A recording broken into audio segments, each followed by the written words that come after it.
Alhamdulillahi Rabbil Alamin. Allahumma salli wa sallim ala Sayyidina Muhammadin wa ala alihi wa sahbihi ajma'in. Amma ba'du.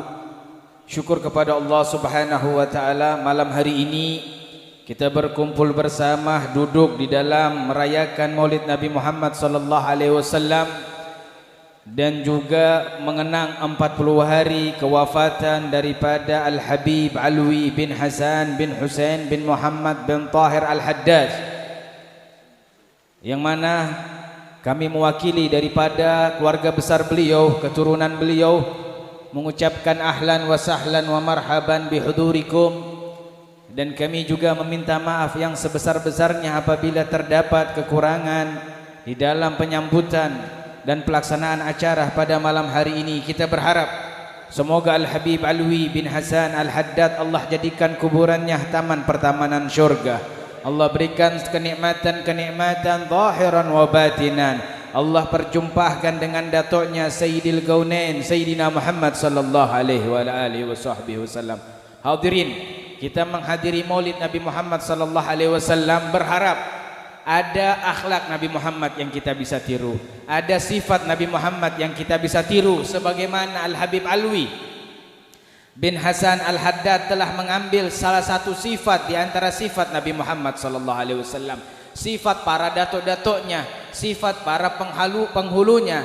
Tidak ada satupun yang menjumpai Al-Habib Alwi bin Hasan Al-Haddad kecuali akan sepakat akan kedermawanan Al-Habib Alwi bin Hasan Al-Haddad. Ini satu Habib yang hari ini kita kenang 40 hari kewafatannya, Habib yang luar biasa kedermawanannya. Inilah diantara bukti jelmaan ayat Allah, dzurriatan ba'duha min ba'd. Garis keturunan diantara garis keturunannya akan menyambung satu dengan yang lain.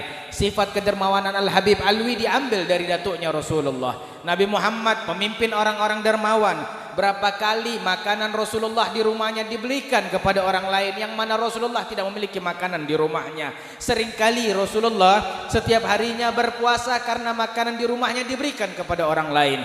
Dan begitulah turun ke bawah ke anaknya Rasulullah dan menantunya Rasulullah, Sayyidina Fatimah Zahra Al-Batul.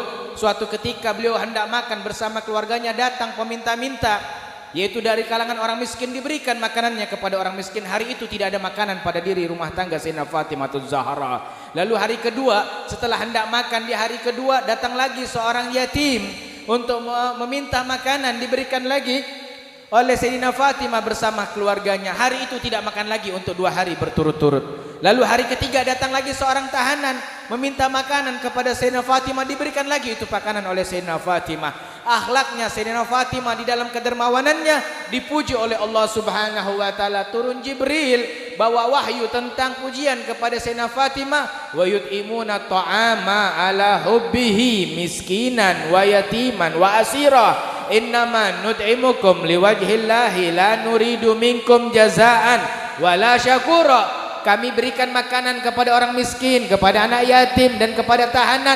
Kami semua berharap kepada Allah, tidak berharap ucapan terima kasih dan tidak berharap juga daripada balasan. Itu datuknya Al-Habib Alwi dan diikuti oleh Al-Habib Alwi, termasuk pada diri Sayyidina Ali bin Abi Thalib, yang mana ketika suatu saat ada seorang peminta-minta masuk ke Masjidin Nabawi, di situ ada Nabi Muhammad sallallahu alaihi wasallam. Peminta-minta ini minta dari satu orang ke orang yang lainnya, tidak ada yang memberikan. Hingga akhirnya seorang peminta-minta ini di Masjid Nabawi yang Nabi Muhammad hadir di situ, mengangkat tangan peminta ini lalu berkata dengan suara yang lantang, Allahumma inni sa'altu fi masjidin nabiyyika Muhammad falam yu'tini ahadun syai'a. Ya Allah, saksikan, aku telah meminta di masjid Nabimu Nabi Muhammad dan tidak ada satupun seorang pun yang memberikan kepadaku sesuatu apapun.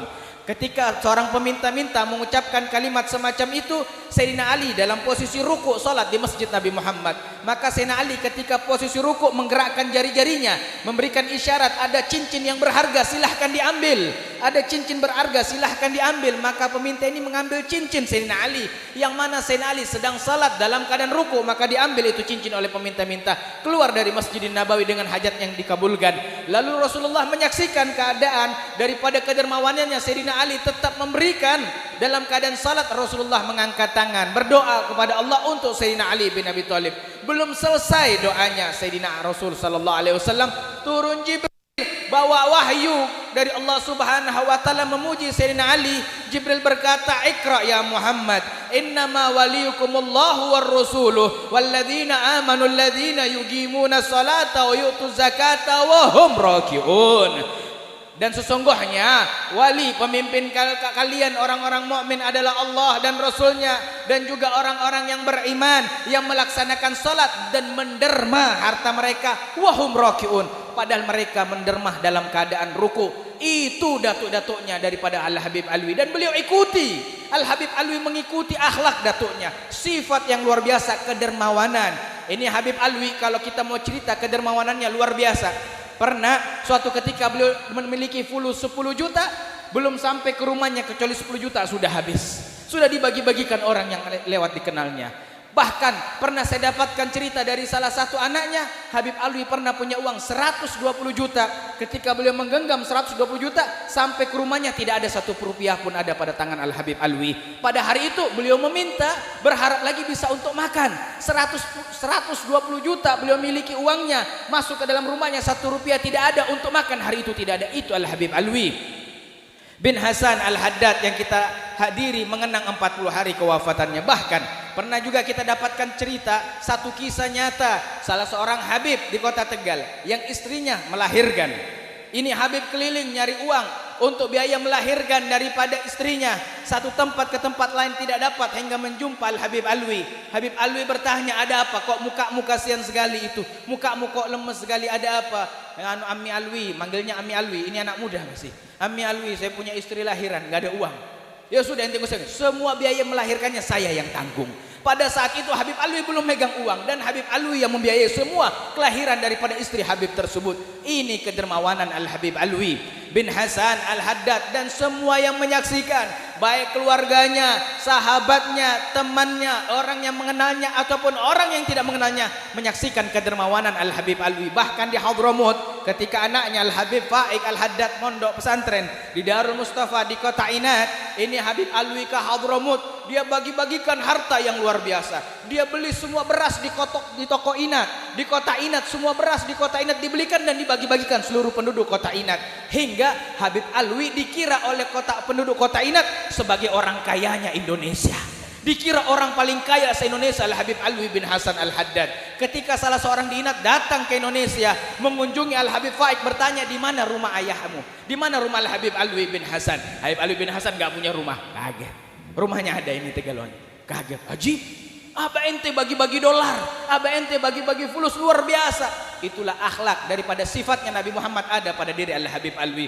Orang semacam Al-Habib Alwi inilah yang dipuji oleh Nabi Muhammad, Al-Karim, gharib minallah, gharib minan nas, ba'idun minan nar, ba'idun minan nar. Orang yang dermawan dekat dengan Allah, dekat dengan manusia, jauh dari neraka Allah. Gharibun ilal jannah, mereka dekatnya kepada sorga. Ini Habib Alwi penduduk sorga ini kalau lihat kedermawanannya. Andaikan kita mau mengkiaskan kisah yang ada pada umat Nabi Musa, salah seorang yang bernama Samir, dalam riwayat ini penjahat kelas kakap, riwayat yang lain ini ulama su, melakukan kejahatan luar biasa hingga syariat Nabi Musa menjatuhi hukuman mati kepada seorang Samir.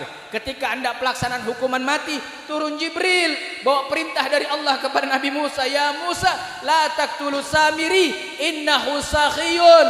Wahai Musa, jangan kasih hukuman mati buat Samir, biar dia penjahat yang besar, biar dia ulama su, hukuman mati tidak boleh untuk Samir. Kenapa? Innahu sakhiyun, dia seorang yang dermawan. Seorang dermawan di dunia nggak boleh dijatuhi hukuman mati. Bagaimana di alam kuburnya? Bagaimana di akhiratnya? Lalu bagaimana kalau orang beriman kepada Allah? Bagaimana kalau orang beriman kepada Rasul? Bagaimana kalau itu cucunya Nabi Muhammad sallallahu alaihi wa alihi wasallam? Tidak ada keraguan. Ini Habib Alwi bin Hasan mengikuti ayahnya, mengikuti kakeknya, bahkan mengikuti datuknya Al-Habib Muhammad bin Thahir Al-Haddad, seorang yang dermawan luar biasa. Mudah-mudahan Allah berkahi perkumpulan kita ini, Allah berkahi kita yang hadir, Allah juga berikan kepada kita tetesan daripada tetesan kedermawanan Nabi Muhammad, tetesan daripada kedermawanan para cucu-cucu Nabi Muhammad hingga kita dijadikan orang-orang dermawan, dikumpulkan bersama orang dermawan di bawah naungan Al-Habib Muhammad bin Thahir Al-Haddad, di bawah bendera baginda Nabi Muhammad sallallahu alaihi wa ala alihi wa sahbihi wasallam. Allahumma ij'al hadzal jam'an jam'an marhuma wa tafarraqna min ba'dihi tafarruqan ma'suma. Allahumma la taj'al fina wala minna wala ma'ana syaqiyan wala mahruma. Allahumma nas'aluka lutfan ma'at taqdir fi ma jarat fil maqadir innaka ala kulli syai'in qadir wa bil ijabati jadir wa ilaikal masir. Wa sallallahu ala sayyidina Muhammadin wa ala alihi wa sahbihi wasallam wal afu minkum. Wassalamu alaikum warahmatullahi wabarakatuh.